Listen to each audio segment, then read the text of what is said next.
মেয়ে অনেক দিন ধরেই স্পাইরাল পটেটো খাওয়ার জন্য জেদ করছিল, তাই আজ ঘরেই বানিয়ে দিলাম। কিন্তু মেশিন তো আর নেই, তাই নিজের বুদ্ধিতেই বানিয়ে দিলাম। আলুর খোসাটা ছাড়িয়ে নিয়ে একদম পাতলা পাতলা করে কেটে নিলাম।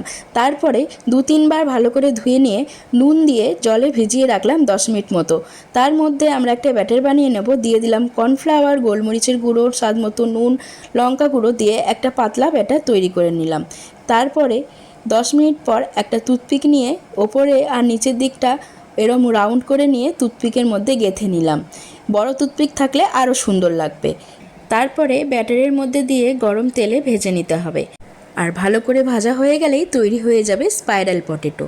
কেমন হয়েছে তা শুনে নিন যার জন্য বানানো তার মুখ থেকেই। লাগছে মাম্মা? সুন্দর। সুন্দর।